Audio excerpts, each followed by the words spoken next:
Olá, querido, eu sou a pastora Leila Franciele. Em unidade com outras igrejas do nosso Brasil, nós estamos iniciando hoje uma jornada de clamor, de oração e de jejum em prol da nossa nação, em prol do nosso povo, que tem sido tão castigado por esse tempo de pandemia que nós estamos enfrentando. Estaremos unidos em oração, pedindo ao Senhor que intervenha nessa situação tão caótica que estamos vivendo, liberando sobre nós graça, misericórdia e favor. E para esse primeiro dia, eu quero compartilhar com vocês uma reflexão da palavra do Senhor, que está registrada no livro de Jó, capítulo 19, versículos 25 a 27, que diz: Quanto a mim, sei que o meu Redentor vive e que um dia, por fim, ele se levantará sobre a terra. E depois que tiver se decomposto, ainda assim, em meu corpo, verei a Deus. Eu o verei por mim mesmo. Sim, o verei com meus próprios olhos. Meu coração muito anseia por esse dia. É linda a expressão de Jó, mas quando nós olhamos para o contexto, por que Jó fez essa afirmação? Para quem Jó estava fazendo essa afirmação? Nós olhamos para a história de Jó e nós observamos que Jó estava enfrentando o pior deserto da sua vida. E nesse deserto, o deserto em que era marcado pelo luto, ele havia perdido todos os seus filhos, o abandono dos amigos, das pessoas próximas, uma doença que lhe era de fato mortal. Ele estava enfrentando uma lepra, a lepra havia perdido todos os seus bens, a sua própria esposa estava indignada com relação à sua postura diante de toda essa situação. E nesse momento em que Jó está enfrentando o pior deserto da sua vida, ele é visitado por 3 amigos que lhe eram próximos. Porém, nessa visita, em lugar de consolo, Jó começa a receber críticas e julgamentos. Os amigos de Jó procuraram-no a fim de trazer conforto a ele, mas por fim eles acabaram por colocar sobre Jó um peso a mais, o peso do juízo, que era muito difícil de suportar. E é interessante que o argumento que eles usam para justificar o deserto que Jó estava enfrentando era o seguinte: Jó, Deus abençoa o justo e aflige o perverso.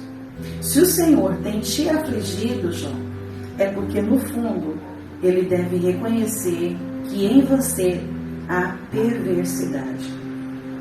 Interessante pensar que o pensamento, o argumento deles era um pensamento lógico, mas não era um pensamento espiritual. Porque o ser humano ele é muito ignorante e limitado para compreender totalmente os caminhos do Senhor. Pois ajustarmos o Senhor às nossas pequenas caixas teológicas é o mesmo que limitá-lo, tornando um Deus pequeno e previsível. Então, se há sofrimento, é porque há perversidade.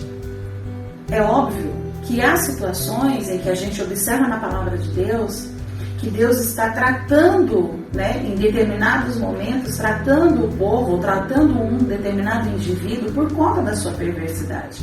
Mas nós não podemos generalizar isso, esse pensamento, porque seria muito previsível pensar dessa forma. E no Novo Testamento, o apóstolo Paulo afirma que o sofrimento nem sempre é causado por conta do pecado, e que por meio da nossa fé em Cristo Jesus, nós podemos transformar o sofrimento em glória. Isso significa que o sofrimento humano, ele vai além daquilo que nós estamos vendo de forma superficial. Jesus Cristo é um exemplo. Jesus nunca havia pecado, contudo, ele sofreu muito mais do que qualquer outra pessoa. Então, nem Jó, naquele momento, quando nós olhamos para toda a narrativa da história de Jó, nós podemos observar que nem Jó e nem todos os seus amigos, ou aqueles 3 amigos, tinham a ideia de que enquanto eles discutiam o sofrimento de Jó sob a perspectiva do pecado, na eternidade, Deus dava testemunho da sua integridade e do seu temor diante de Satanás e diante dos anjos, a fim de comprovar que há pessoas que seguem crendo e confiando na soberania do Senhor, mesmo quando elas não entendem o que Ele está fazendo, o que Ele está realizando, qual o seu propósito. E aí a gente observa que enquanto seus amigos o chamavam de ímpio, Deus chamava Jó de íntegro e justo. Olha que contraponto. Sob a perspectiva dos amigos de Jó, ele era um ímpio, ele era um perverso e estava sendo sentenciado por Deus. Mas na verdade, diante dos anjos e diante de Satanás, Deus estava dando testemunho da sua integridade e da sua retidão. O que eu quero com essa reflexão nessa manhã? Hoje, estamos todos sendo assolados pelo deserto da pandemia, cada um enfrentando esse deserto na sua proporção. Mas a grande questão é, qual o testemunho que os céus têm dado ao nosso respeito? O que é que Deus tem a falar sobre nós? Somos ímpios? Somos perversos? Ou somos íntegros e somos retos? Queridos, nós ainda não sabemos quando tudo isso passará. E também não temos como garantir que ao final de todo esse processo, ao final dessa pandemia, nós não temos como prever se ainda estaremos por aqui. Essas respostas, somente o Senhor as tem. Mas o que eu quero te chamar para refletir é que não é hora de julgar o mundo, não é hora de julgar o próximo, não é hora de julgar se A ou B está enfrentando a proporção que enfrenta dentro da pandemia porque é perverso, porque é pecador, ou porque é isso ou aquilo. Cada um vai prestar conta de si a Deus. O que nós precisamos fazer neste momento é uma autoanálise. Uma autoanálise.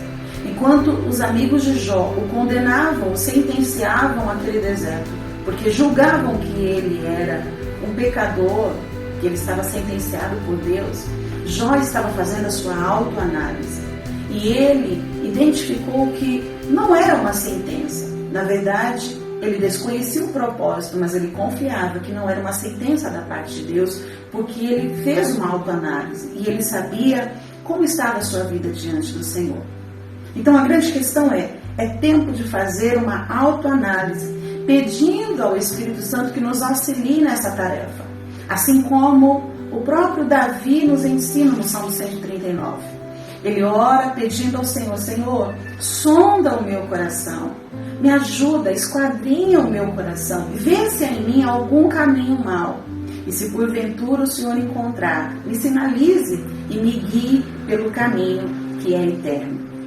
Se após essa autoanálise nos vier à mente, nos vier à luz, a luz trouxer sobre nós algum pecado, alguma falha, algum erro da nossa parte, o que é que nós devemos fazer?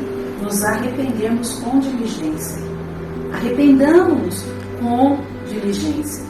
E no mais, nos alinhemos o nosso coração ao coração de Deus, seguindo sempre em temor, em integridade e retidão diante dele, porque disso depende a nossa eternidade.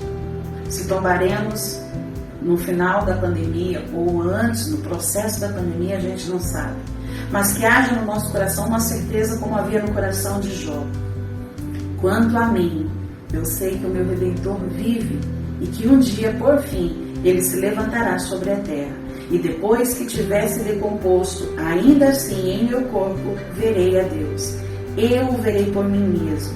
Sim, o verei com meus próprios olhos. E o meu coração muito anseia por esse dia.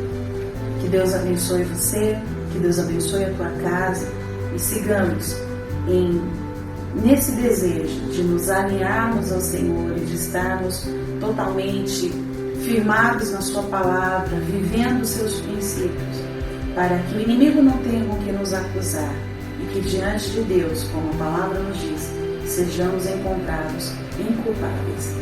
Que Deus te abençoe, em nome de Jesus.